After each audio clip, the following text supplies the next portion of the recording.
Kamu kekristenan. mah nyangka-nyangka terus sama agama Islam. Gimana? Hah? Nyangka-nyangka terus sama agama Islam. Ustadz Maulana, Ustadz Anas Kurdi, Mas Soni dan seluruh guru-guru kami yang menyaksikan Islam itu indah hari ini. Disebutkan bahwa baginda Nabi Shallallahu Alaihi Wasallam pernah terkena sihir yang mengirimkannya bernama Labid al-Asad. Selamat datang di Diskusi Lintas Agama, ruang dialog damai antara Islam dan Kristen.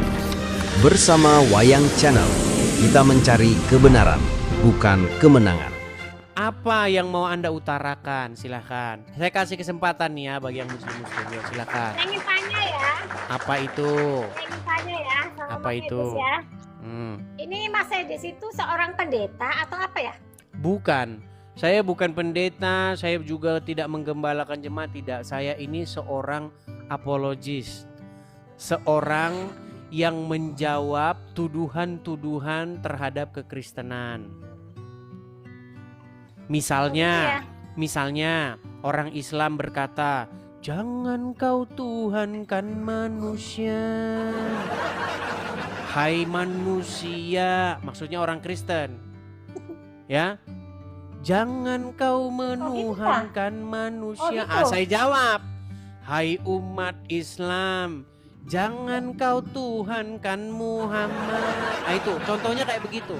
Jadi saya ini seorang yang menjawab tuduhan-tuduhan muslim terhadap Kamu kekristenan. mah nyangka-nyangka terus sama agama Islam. Gimana? Nyangka-nyangka terus sama agama Islam. Nyangka? Padahal pendeta aja loh menghormati sama Islam. Seorang pendeta. Kan saya bukan pendeta, udah dibilang kan. Harus lagi pendeta aja lah saling menghormati sama. Pendeta siapa sama yang agama. menghormati? Ya pendeta lah pendeta. Ya siapa? Kalau Sebutkan bisa namanya. Nggak Kalau boleh ngarang Kalau bebas bisa gimana? mah. Tidak boleh kita itu mengarang bebas. Nanti jadi seperti Muhammad, ngarang bebas. Aduh, jangan gitu dong. Aku Loh, jadi tersinggung mau saya ya. tunjukkan bahwa Muhammad ngarang bebas? Mau saya tunjukkan? Ya kamu sih seorang host ya, jadi udah diatur semuanya lah. Loh, Udah diatur gimana nih semuanya. Faridah? Faridah Pasha, kan tadi kamu mengatakan janganlah kamu mengatakan yang demikian terhadap agama Islam. Pendeta saja menghargai agama Islam. Iya, Pendeta siapa? iya. Ya, Namanya pendeta siapa? Ya banyak pendeta di Indonesia. Ya sebutkan satu, jangan banyak-banyak. Siapa? Saya banyak teman pendeta. Iya siapa? Sebutkan namanya. Teman SMP. Pendeta. Mulai ngarang bebas, mulai halu.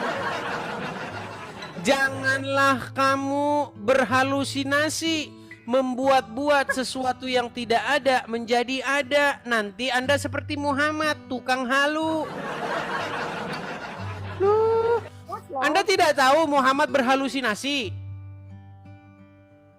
Ngaco ya kamu ya. Ngaco katanya saya. Baik, saya akan buktikan Ngaco perkataan kamu saya. Wahai kaum muslimin, ketika saya mengucapkan sesuatu, saya tidak ngaco. Nih, apakah Muhammad pernah berhalusinasi? Nih, perhatikan. Iya, silakan. Waduh, sungguh Anda nekat yang nyata ini mengatakan. Perhatikan, apakah dampaknya Muhammad? Ya. Apakah Muhammad kena berhalusinasi? Saya tampilkan. Saya tampilkan. Enggak. Ya, sebelum Anda bilang tidak, saya akan menunjukkan dalil-dalilnya. Perhatikan. Makanya dalil-dalil. Baik, Enggak dengarkan. jelas itu kamu. Dengarkan baik-baik. Kita sama-sama mendengar 2 menit. 2 menit tolong Anda hening. Kita dengarkan penjelasan Ustadz. Yang namanya juga host ya udah dipersiapkan dan sesuatunya ya. Ada pertanyaan bagus banget.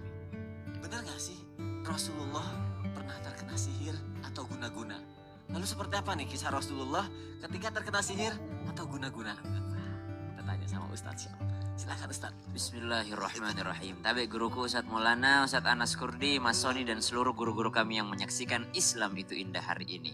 Disebutkan bahwa baginda Nabi Shallallahu Alaihi Wasallam pernah terkena sihir yang mengirimkannya bernama Labid al-Asam. Jadi pernah beliau diambil rambutnya, kemudian dimasukkan, digulung, disimpul sampai 11 simpul, lalu dibuang ke dalam yang namanya sumur. Salah satu sumur pada saat itu yang ada di kota Madinah. Dibuang ke dalam sumur tersebut, ketika dibuang ke dalam sumur tersebut, akhirnya sumur ini sampai berwarna kemerah-merahan.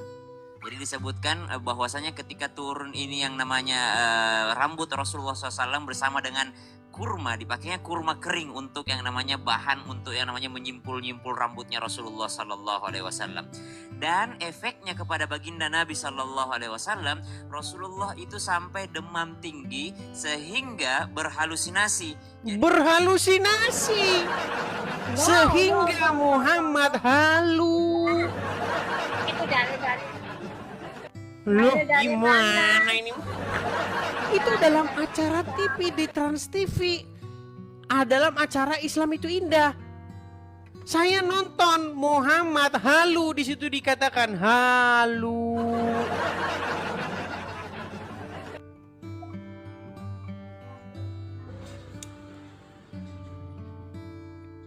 Bukannya Mau kamu menyangkal yang bagaimana halu. lagi Anda? Kamu kayaknya yang halu deh. Baik, tidak cukup satu orang teman-teman. Kita akan putarkan lagi ya. Apakah hanya satu orang yang mengatakan itu? Perhatikan ya. Salah satu orang Yahudi pernah menyihir Nabi Shallallahu Alaihi Wasallam, dan waktu itu Nabi SAW kena sihir sebulan, ya, sebagai tanda bukti bahwa saya memang ini ada di tengah-tengah umat dan Allah ingin mengajarkan caranya. Caranya adalah pada saat itu Nabi SAW berdoa kepada Allah Subhanahu Wa Taala, lalu kemudian Nabi SAW diruqyah oleh Jibril, datang dibacain ayat, dan Nabi SAW pada saat setelah ruqyah berdoa kepada Allah Subhanahu Wa Taala, Allah perlihatkan dalam mimpinya bahwasanya buhul yang diambil. Nih, saya tampilkan ya. Apakah Muhammad berhalusinasi? Nih. Perhatikan. Nabi SAW pernah disihir oleh Lubab bin Al-Asam, orang Yahudi. Ya, Nabi SAW sebulan teman-teman nggak sadar, nggak tahu apakah sudah kasih giliran istrinya atau belum. Nggak sadar dia, nggak tahu. Apakah sudah kasih giliran istrinya atau belum? Dia nggak tahu dia.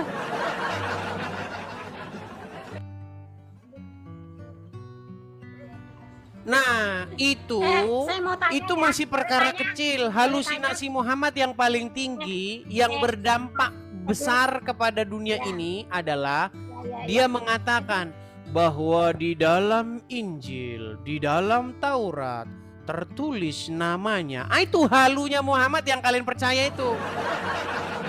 Coba sekarang saya tanya, di dalam Injil dan di dalam Taurat ada nggak dinubuatkan akan datangnya Muhammad?